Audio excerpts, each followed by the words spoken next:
نحمده ونصلي على رسوله الكريم اما بعد فاعوذ بالله من الشيطان الرجيم بسم الله الرحمن الرحيم ربنا وبعث فيهم رسولا منهم يتلو عليهم آياتك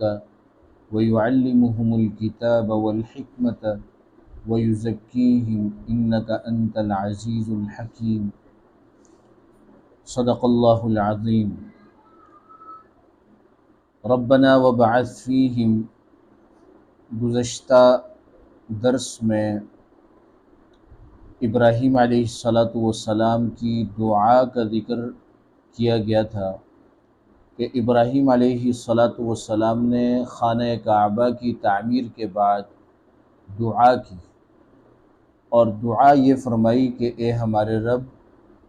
انہی میں سے ایک رسول اور پیغمبر پیدا کر، یتلو جو تلاوت کرے ان پر آیاتی کا آپ کی آیات، وَيُعَلِّمُهُمُ الْكِتَابَ وَالْحِکْمَةَ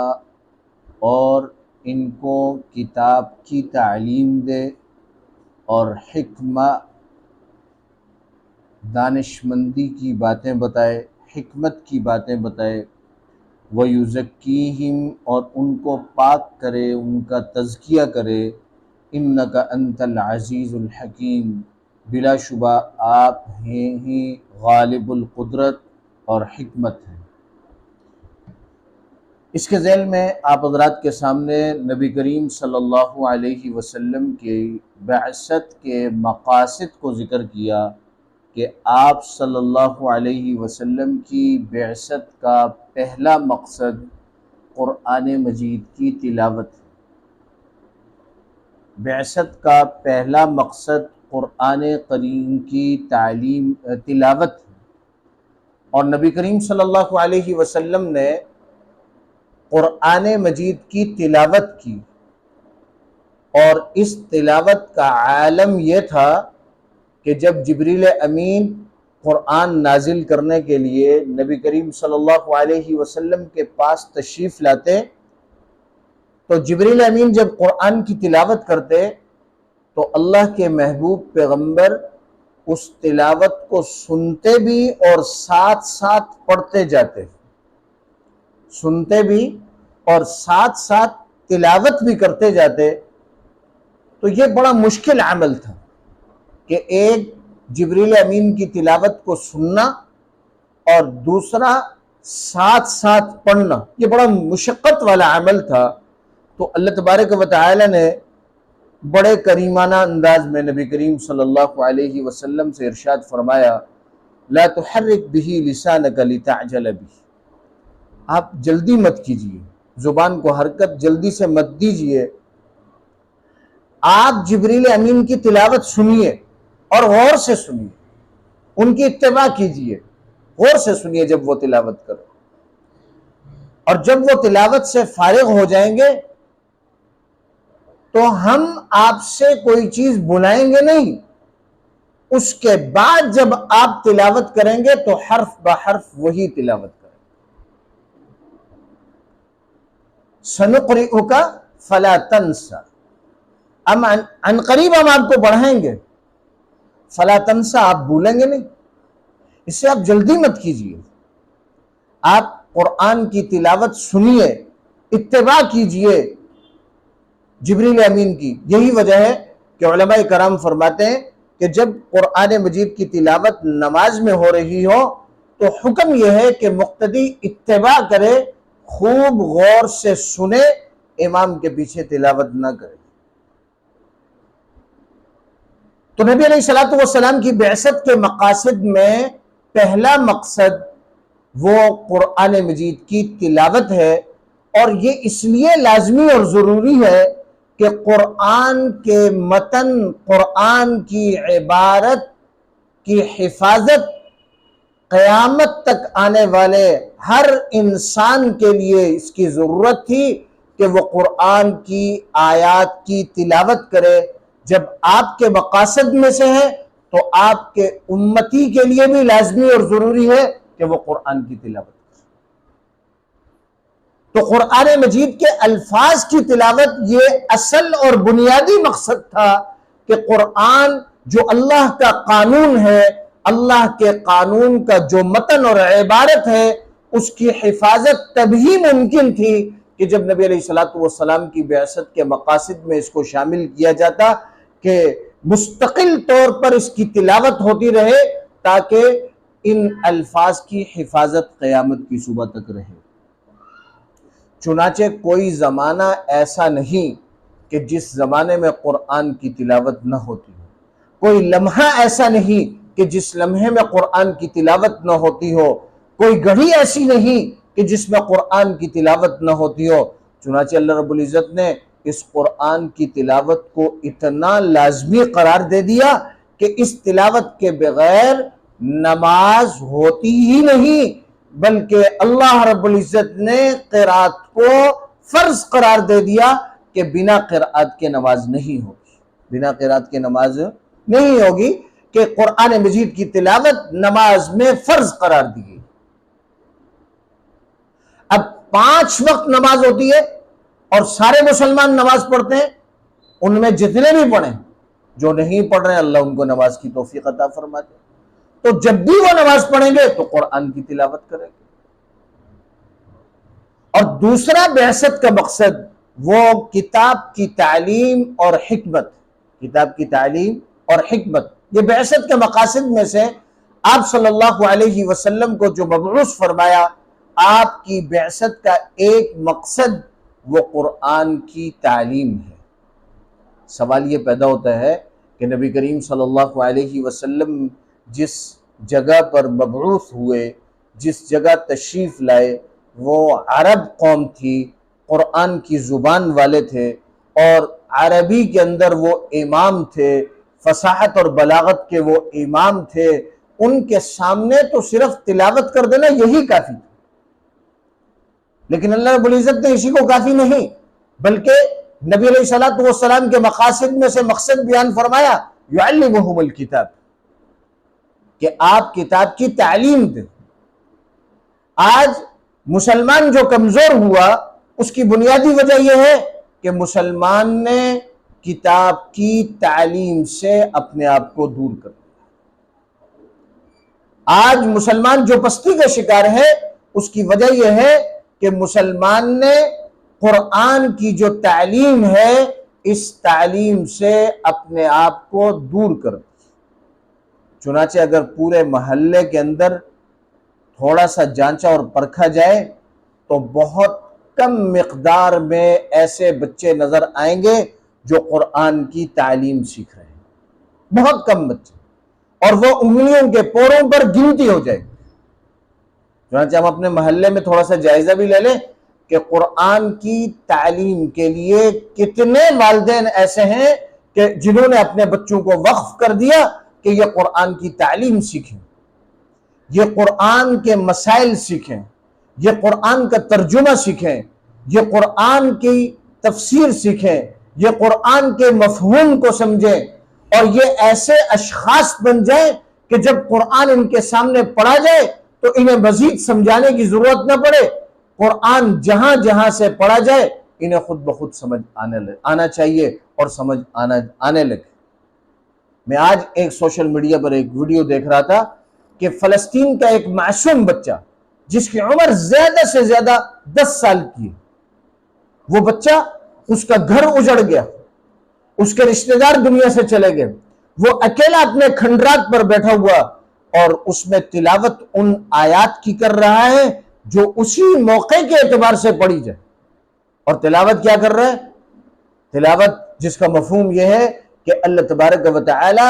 کبھی تو تمہیں آزمائیں گے خوف لا کر، کبھی آزمائیں گے تمہیں بھوکا رکھ کے، اور جب تم پر مصیبت آن پڑے تو قالوا انا للہ و انا الیہ راجعون، ایسے موقع پر یہ دعا پڑھ لو کہ انا للہ و انا الیہ راجعون۔ اس 10 سالہ بچے کو یہ تعلیم کس نے دی، کس نے دلائی؟ ان کے ماں باپ نے انہیں فکر مند کر دی۔ آج ہمارے دیار کا ایک عالم دین جو عمل کرتا ہے،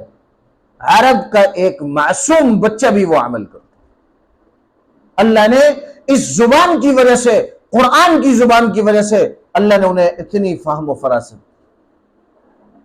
لیکن عجم میں اللہ تبارک و تعالی نے یہ صلاحیت پیدا کی کہ اگر عجم والے محنت کریں گے تو عرب والے بھی ان کے شاگرد بنتے ہیں. چنانچہ قرآن کی تلاوت کے اعتبار سے، تعلیم کے اعتبار سے آج بھی خانہ کعبہ اور مسجد نبوی کے جتنے بڑے بڑے قراء ہیں یہ ہمارے دیار اور ہمارے ملک کے بڑے بڑے قراء کے شاگرد. چنانچہ قریب میں شکارپور کی ایک بڑی شخصیت قاری محمد علی مدنی، جو کہ نابینا شیخ العربی والعجم، وہ پاکستان کے علماء کے بھی استاد تھے اور قراء کے بھی، اسی طرح مسجد نبوی اور حرم کے ائمہ کے بھی استاد. تو عجم میں اللہ نے یہ صلاحیت پیدا کی کہ اگر وہ غور و فکر کریں گے، اپنے آپ کو وقف کریں گے، بڑے بڑے اکابر علماء کرام قرآن سمجھنے والے اللہ نے عجم میں پیدا کی. اور بالخصوص پاک و ہند بر صغیر کی اس پٹی کو اللہ نے بڑا زرخیز بنایا کہ جنہوں نے نبی علیہ الصلوۃ والسلام کی بعثت کے مقاصد پر غور و فکر کیا اور قرآن کی تعلیم کے لیے اپنے آپ کو وقف کیا اور وہ وقت کے امام بنے. اور آج ہمارے ملک پاکستان میں دیکھ لیں کہ عرب و عجم سے تو طلباء کرام دین سیکھنے کے لیے ہمارے پاکستان کے مدارس میں آتے ہیں. ان میں ایک بڑی تعداد عرب ممالک کی. اسی طریقے سے دعوت تبلیغ کے اعتبار سے ایک بڑا مجمع عربستان سے ہمارے رائے گنج کے مرکز میں آتا ہے. تو اللہ تبارک و تعالی نے صلاحیت دی ہے، لیکن اس صلاحیت کو استعمال کرنا نبی علیہ الصلوۃ والسلام کی بعثت کے مقاصد میں دوسرا مقصد یعلمہم الکتاب، کتاب کی تعلیم ہے، والحکمہ، اور دانائی کی باتیں سیکھنا. الحکمہ مختلف معانی کے لیے لفظ آتا ہے. حق بات پر پہنچنا، غور و فکر کر کے حق بات پر پہنچنا، اس کا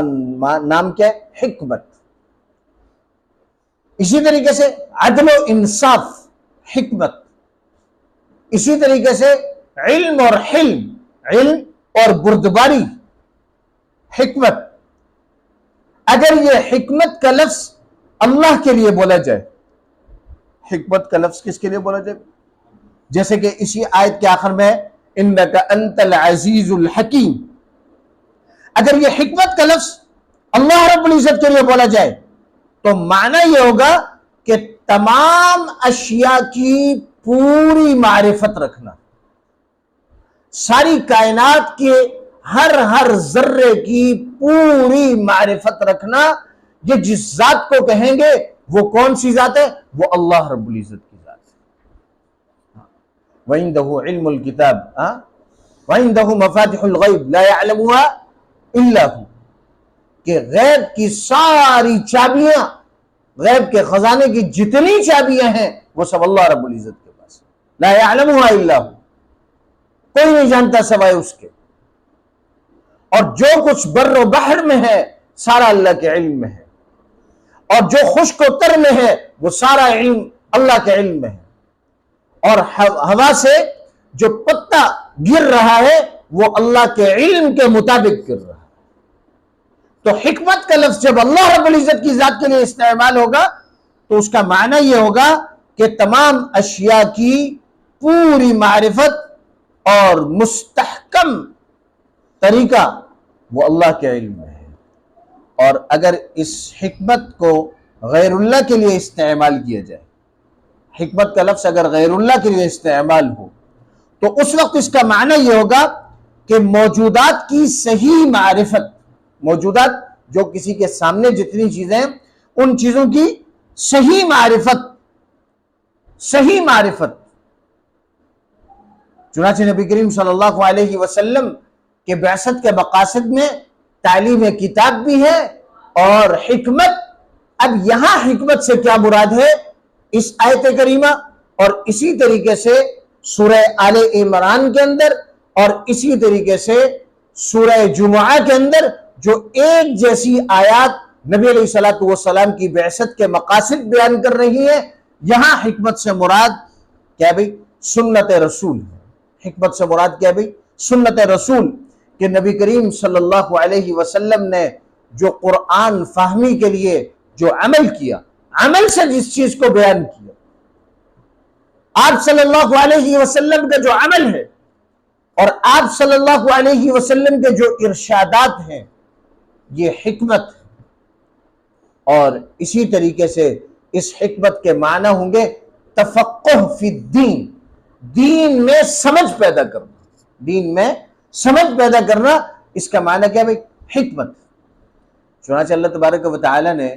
جتنی بھی کتابیں آسمان سے بھیجی تو کوئی اکیلی کتاب نہیں بھیجی، بلکہ کتاب کے ساتھ معلم کو بھیجا، استاد کو بھیجا۔ تو ایک طرف کتاب اللہ کو اللہ نے بھیجا اور دوسری طرف رجال اللہ، اللہ کے بندے جو اس کتاب کو سمجھانے والے ہیں، اللہ نے دوسری طرف رجال اللہ کو بھیجا، انبیاء علیہ السلام کو بھیجا۔ کسی نبی کو بغیر شریعت کے، بغیر کتاب کے نہیں بھیجا،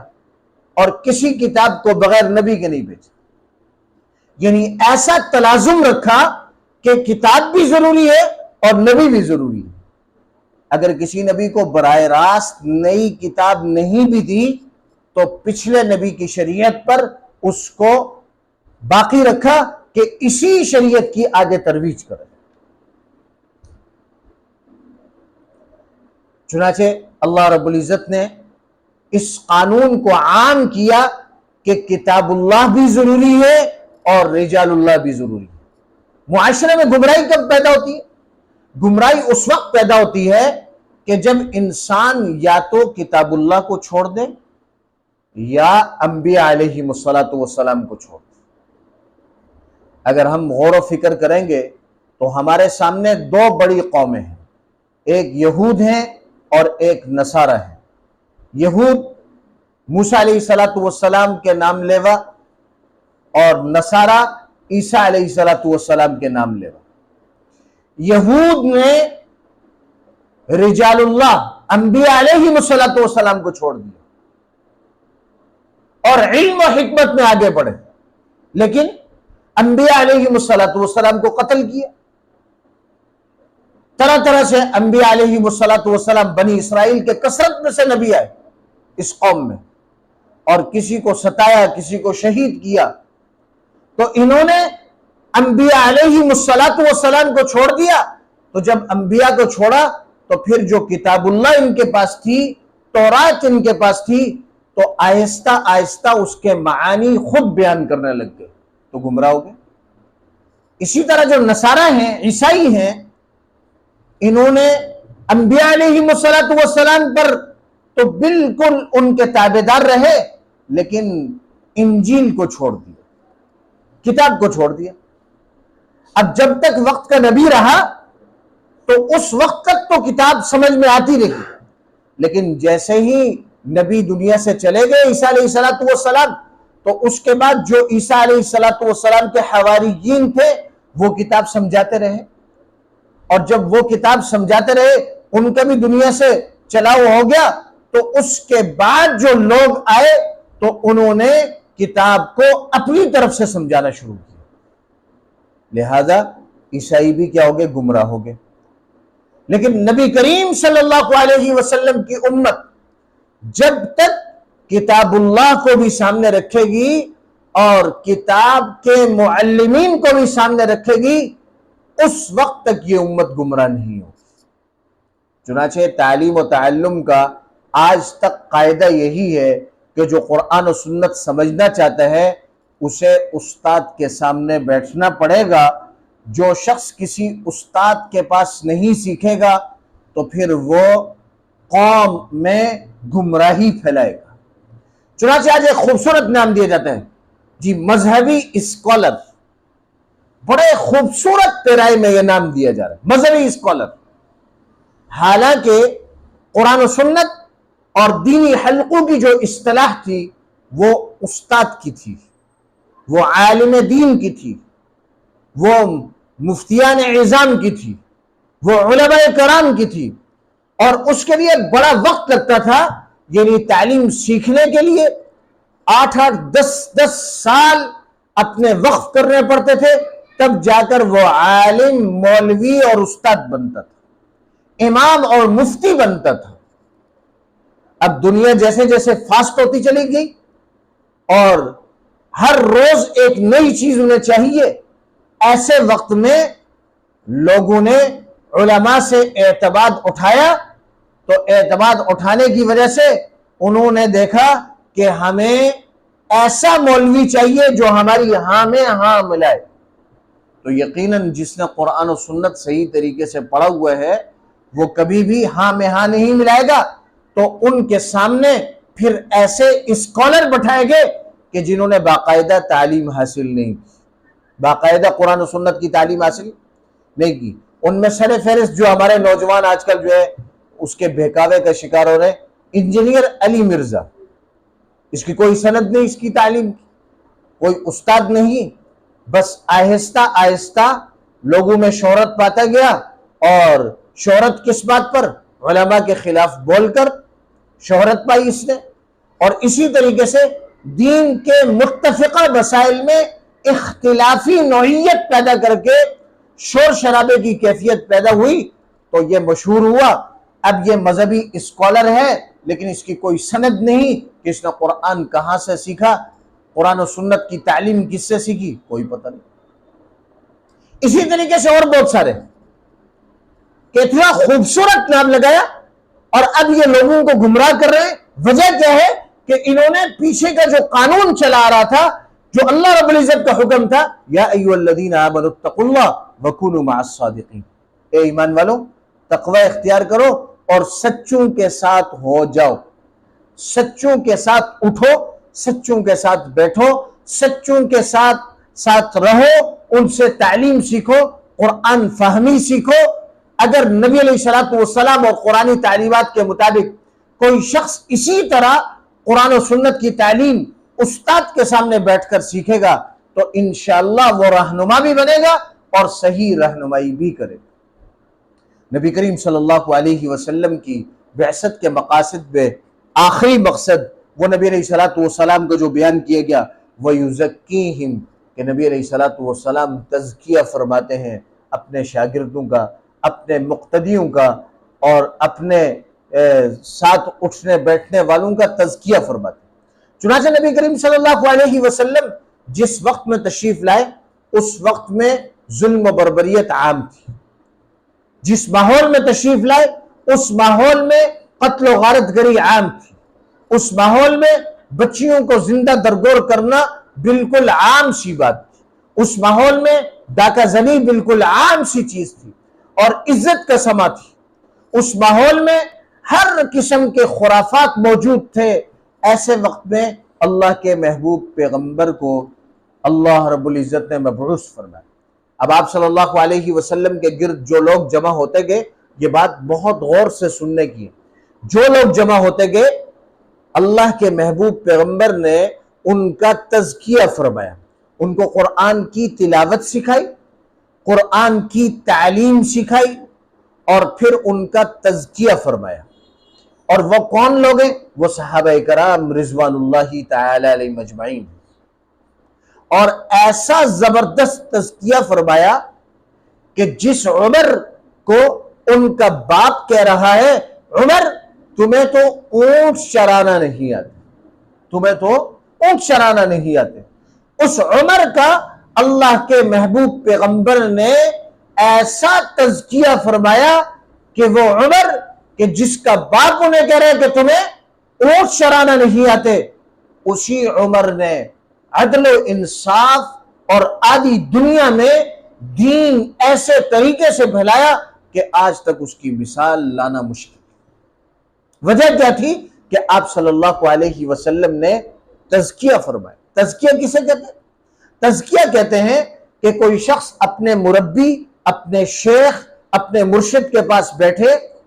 تلاوت بھی سیکھے، تعلیم بھی سیکھے، اور صرف تعلیم نہیں، اپنے شیخ کی مجلس میں رہے اور شیخ کے عمل کو کاپی کرے، استاد کے عمل کو نقل کرے کہ میرے استاد نے نماز کیسے پڑھی، میرے استاد نے تلاوت کیسے کی، میرے استاد جب بیٹھے ہیں تو ان کے بیٹھنے کا انداز کیسا تھا، جب کھڑے ہوئے ہیں تو ان کا کھڑے ہونے کا انداز کیسا تھا، میرے مرشد نے جب بدر میں شرکت کی تو ان کا انداز کیسا تھا، احد میں شرکت کی تو انداز کیسا تھا، میرے مربی اور مرشد کے ماں کا انتقال ہوا تو ان کا کردار کیا تھا،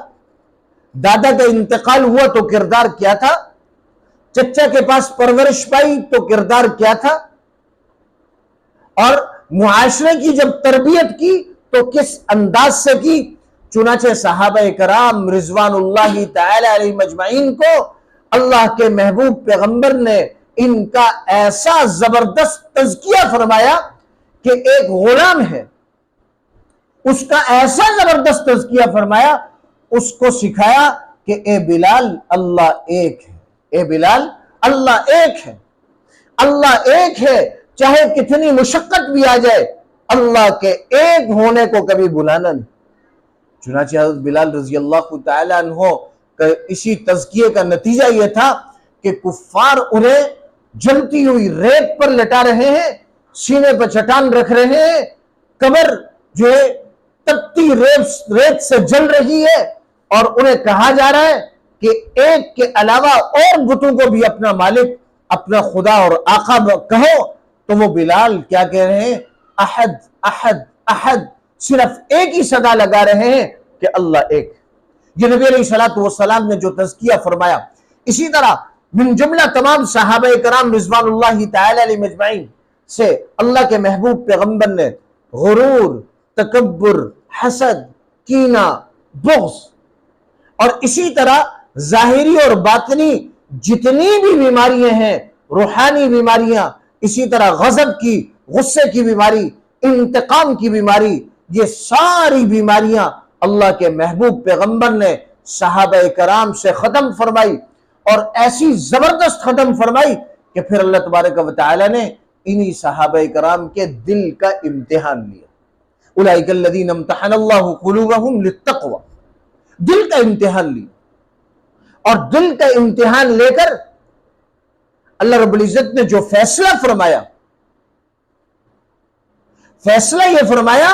کہ صحابہ کرام جن کی تربیت، جن کا تزکیہ اللہ کے محبوب پیغمبر نے کیا، وہ صحابہ کرام، ان کے دل کا اللہ نے امتحان لیا، اللہ نے ان کے دل کو ایمان کے ساتھ مزین کر، ایمان کے ساتھ مزین کر، اور اتنا زبردست مزین کیا کہ ان کے دل سے اللہ تبارک و تعالی نے کرہ الیکم الکفر والفسوق والعصیان، اللہ تبارک و تعالی نے نبی علیہ السلام کے تزکیہ کیے ہوئے ان کے شاگردوں سے کفر کو ناپسند کیا، ان کے لیے گناہ کو ناپسند کیا، اور اسی طریقے سے چھوٹی سی چھوٹی غلطی، اس کو اللہ رب العزت نے صحابہ کرام کے لیے ناپسند کیا، اس لیے کہ صحابہ کرام کا تزکیہ نبی کریم صلی اللہ علیہ وسلم، اور صحابہ کرام یہ نبی علیہ السلام کی بعثت کا مستقل مقصد۔ آج بھی آپ دیکھ لیں کہ صرف تعلیم، مدارس میں صرف تعلیم نہیں دی جا رہی، بلکہ تعلیم کے ساتھ تزکیہ بھی کیا جا رہا ہے، اور تزکیہ کس بات کا؟ کہ اندرون خانہ جو بیماریاں ہیں، حسد، کینہ، بغض، یہ بیماریاں ختم ہو۔ چنانچہ ہم اپنے معاشرے میں دیکھ رہے ہیں کہ ہمارے معاشرے میں دینی مدارس کا تعلیم یافتہ اور تربیت یافتہ ہر محلے کے اندر کم از کم ہمیں اس مسجد کا امام نظر آتا ہے، اس مصلی کا وارث نظر آتا ہے، وہ قرآن کی تلاوت بھی کر رہا ہے، نبی علیہ السلام کے مقاصد کو بیان بھی کر رہا ہے، تلاوت بھی کر رہا ہے، قرآن کی تعلیم بھی دے رہا ہے، سنت کی تعلیم بھی دے رہا ہے، اور اللہ کے فضل و کرم سے پورے محلے میں سب سے زیادہ مقتدا اور پیشوا بھی، لوگ ان پر اعتماد کرتے ہیں، کیوں؟ ان کا تزکیہ ہوا ہے۔ آج مسلمان پستی اور زوال کا شکار اس لیے ہوئے کہ ایک تو مسلمان نے بس کم از کم قرآن کی تلاوت سیکھ لی، اور تلاوت کے بعد ماں باپ نے اپنے بچوں کو مسجد اور مدرسے سے نکال دیا، صرف تلاوت سکھائی۔ یہ تلاوت بھی کم نہیں، یہ تلاوت کم نہیں، اس کا بھی بہت بڑا رتبہ ہے، لیکن اس تلاوت کے بعد اس بچے کو تعلیم کتاب اس کے لیے ضروری تھی، سنت رسول کا علم ضروری تھا، کیونکہ 24 گھنٹے کی زندگی اس بچے نے نبی علیہ الصلوۃ والسلام کے طریقے کے مطابق گزارنے کا پابند ہے۔ یہ بچہ ماں باپ کے لیے ضروری تھا کہ وہ قرآن کی تعلیم بھی دیتے اور سنت کی تعلیم بھی دیتے، اور پھر ماں باپ کے لیے ضروری تھا کہ وہ اپنے بچے کو تزکیہ کے لیے خانقاہوں میں، مدارس میں، دعوت و تبلیغ کے میدان میں اپنے بچے کو بھیجتے، تاکہ وہ دین کے ماحول میں جڑتا تو اس کے اندر جو بیماریاں ہیں، روحانی بیماریاں، وہ اس سے دور ہوتی۔ جب ہم نے اس التزام کو چھوڑ دیا، نبی علیہ الصلوۃ والسلام کی بعثت کے مقاصد کو چھوڑ دیا، تو پھر ساری دنیا میں مسلمان ذلت اور پستی کا شکار، جبکہ صحابہ کرام رضوان اللہ تعالی علیہم اجمعین انہوں نے نبی کریم صلی اللہ علیہ وسلم کے بعثت کے جو مقاصد تھے، تلاوت قرآن، تعلیم قرآن، سنت رسول کی تعلیم اور تزکیہ نفس، اس پر اتنی زبردست محنت کی کہ حضرت بلال رضی اللہ تعالیٰ عنہ چل رہے ہیں تو کہاں بھئی؟ فرش پہ ہیں، اور آواز ان کی سنائی جا رہی ہے عرش۔ جناب عمر رضی اللہ تعالیٰ عنہ مدینۃ الرسول میں خطبے کے دوران میلوں دور کہہ رہے ہیں، یا ساریہ الی الجبل، اے ساریہ پہاڑ کے پیچھے دیکھو، اے ساریہ پہاڑ کے پیچھے دیکھو۔ وہ ساریہ رضی اللہ تعالیٰ عنہ ایک دم بیدار ہوئے، اور بیدار ہونے کے بعد پہاڑ کے پیچھے دیکھا کہ پہاڑ کے پیچھے سے دشمن حملہ آور ہو رہا ہے۔ یہ ایسا زبردست تذکیہ ہوا کہ ہوا ان کے تابع ہو، ایسا زبردست تذکیہ ہوا صحابہ کرام کا کہ صحابہ کرام اللہ کا دین پھیلانے کے لیے ایک مقام پر پہنچے کہ وہاں سے آگے سارا پانی پانی ہے۔ پھر صحابہ کرام نے اپنے گھوڑے ان پانیوں میں ڈال دیے، اور وہ گھوڑے ان کے اس پانی کو کراس کر کے پار چلے گئے، دوسری جانب چلے گئے، اور ان گھوڑوں کے کھر گیلے نہیں ہوئے۔ یہ وہ تزکیہ نفس تھا، وہ اللہ کے نبی کی صحبت اٹھائی تھی، جس کی وجہ سے ایمان اتنی بلندی پر تھا کہ سمندر ان کے سامنے کوئی حائل نہیں ہوتا۔ جناب عمر رضی اللہ تعالیٰ عنہ نے دریائے نیل کو خط لکھا۔ میرے دوستوں، کیسی عجیب بات ہوئی ہوگی کہ گورنر کو جب لوگوں نے شکایت کی کہ ہم تو یہاں ایک جو ہے نوعمر بچی کو زیوراست آراستہ کرتے ہیں اور نیل میں ڈال دیتے ہیں اور اس کا قتل کرتے ہیں، تب جا کے نیل کا پانی اٹھتا ہے۔ گورنر نے خط لکھا، امیر المؤمنین یہاں صورتحال یہ ہے۔ امیر المؤمنین نے وہاں سے خط لکھا دریائے نیل کو، یہ دریائے نیل اگر اپنی مرضی سے چلتے ہو تو ہمیں تمہاری ضرورت نہیں، اور اگر اللہ کے حکم سے چلتے ہو تو چلنے لگ جاؤ۔ اب گورنر سارے لوگوں کے ساتھ خط لے کر جا رہا ہے، دنیا کے اعتبار سے یہ ماورائے عقل بات کہ امیر المؤمنین کا خط جو ہے دریا میں پھینکنے جا رہا ہے۔ کتنے ایمان اور اعتقاد کے ساتھ وہ گورنر ایک لشکر لے کر گیا، اور اس کا ایمان کتنی ڈگری پر ہوگا کہ اس نے وقت کے امیر کے حکم کے مطابق اس خط کو لے جا کر اس دریائے نیل میں ڈالا۔ آج تک اس دریائے نیل کا پانی خشک نہیں۔ یہ وہ تزکیہ نفس تھا، یہ وہ نبی علیہ الصلوۃ والسلام کی صحبت تھی کہ جس صحبت نے صحابہ کرام کو حوض ثریا پر پہنچا دی۔ دنیا کی بڑی بڑی طاقتیں ان سے تھر تھر کانپتی تھی۔ جناب عمر اینٹ رکھ کے سو رہے ہیں اور ان کے جسم پر زمین کے نشانات پڑے ہوئے ہیں، اور فارس سے سپر پاور کا ایک آدمی آ کر دیکھ رہا ہے اور آ کر کہہ رہا ہے کہ تمہارا بادشاہ کہاں ہے؟ لوگ کہہ رہے ہیں ہمارا بادشاہ نہیں، ہمارا تو امیر ہے، یہ جنگل کی طرف گیا ہوگا، اس طرف جا کے دیکھو۔ کہا مجھ سے مذاق کرتے ہو؟ کہا نہیں، مذاق نہیں کر رہے، جنگل کی طرف گیا ہوگا، جا کے دیکھ رہا ہے کہ حضرت عمر ایک درخت کے سائے تلے ایک اینٹ پر پتھر پر سر رکھے ہوئے آرام کر رہے ہیں، اور وہ کہہ رہے ہیں کہ عمر یہ دین ہی کی برکت ہے کہ جب تمہارا نام آتا ہے سنتے ہیں، اور جب فارس کے محلات اور وہاں کے حکمران اور وہاں کی طاقتیں آپ کے نام سے تھر تھر کانپتی ہیں۔ وجہ کیا ہے کہ نبی علیہ السلام نے جناب عمر رضی اللہ تعالیٰ عنہ کا تزکیہ فرمایا۔ چنانچہ صحابہ کرام میں سے ایک ایک فرد جن کو نبی علیہ السلام کی صحبت ملی، نبی علیہ السلام نے ان کا تزکیہ کیا۔ کائنات میں اتنے قیمتی لوگ تھے کہ ہم صرف ان لوگوں کا تذکرہ کر سکتے ہیں، ان کو سوچ سکتے ہیں، ان کو بیان کر سکتے ہیں، ان کے ایمان افروز واقعات سن کر ایمان تازہ کر سکتے ہیں۔ ان کا کردار اب ہم پیش نہیں کر سکتے۔ آج امت مسلمہ جو پستی کا شکار ہے کہ امت مسلمہ نے اس بات کو ضروری ہی نہیں سمجھا کہ ہم کسی معلم کے پاس، کسی استاد کے پاس، کسی عالم کے پاس، کسی خانقاہ میں، دعوت و تبلیغ میں مستقل طور پر جا کر بیٹھیں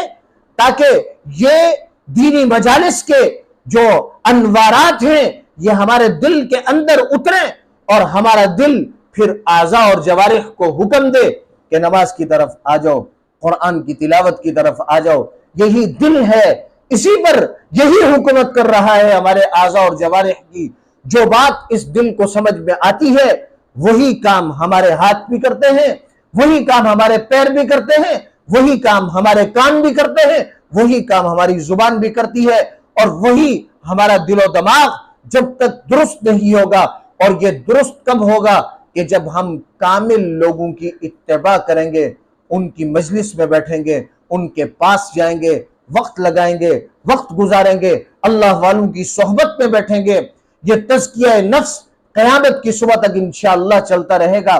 میں حیران اور پریشان ہوتا ہوں کہ آج کے ایک عالم دین اور آج کے ایک گدی نشین اور آج کے ایک پیر و مرشد کی مجلس میں کوئی شخص اگر جاتا ہے، اور تو چھوڑیے صرف ایک سیروزہ لگاتا ہے، 3 دن مسجد میں گزارتا ہے، مسجد کے ماحول میں گزارتا ہے، خدا کی قسم وہ جیسا بھی نوجوان ہو، اللہ کی قسم جب وہ سیروزہ لگا کے واپس آتا ہے اس کی چال ڈال تبدیل ہو جاتی ہے۔ وجہ کیا ہے کہ اس نے 3 دن اللہ کے گھر میں گزارے۔ ضرورت اس بات کی ہے کہ ہم اللہ کے گھروں کے ساتھ جڑ جائیں، ہم مساجد کے ساتھ جڑ جائیں، ہم مدارس کے ساتھ جڑ جائیں، ہم اللہ والوں کے ساتھ جڑ جائیں۔ اللہ کا حکم بھی یہ ہے کہ آمنوا اتقوا اللہ وکونوا مع الصادقین، اے ایمان والو تقوی اختیار کرو اور سچوں کے ساتھ اپنے آپ کو جوڑ دو۔ اگر ہم جوڑ دیں گے، نبی علیہ السلام کی بعثت کے مقاصد پر پورے اتریں گے، قرآن کی تلاوت بھی کریں گے، تعلیم بھی سیکھیں گے، سنت کی تعلیم بھی سیکھیں گے، اپنا تزکیہ بھی کرائیں گے، اپنے آپ کو پیش بھی کریں گے، تاکہ ہمارے استاد جو تعلیم و تربیت ہمیں سکھائیں ہم ان کے سائے میں اس تعلیم و تعلم پر باقاعدگی کے ساتھ عمل کر کے جب میدان میں آئیں گے تو انشاءاللہ ہم رہنما ہوں گے، قوم اور ملک اور ملت کی رہنمائی کریں گے اور صحیح رہنمائی کریں گے۔ اللہ تبارک و تعالی سے دعا ہے کہ اللہ رب العزت ہمیں نبی کریم صلی اللہ علیہ وسلم کی بعثت کے مقاصد کو سیکھنے، سمجھنے اور سمجھ کر ہم سب کو عمل کرنے کی توفیق عطا فرمائے۔ وآخر دعوانا ان الحمد للہ۔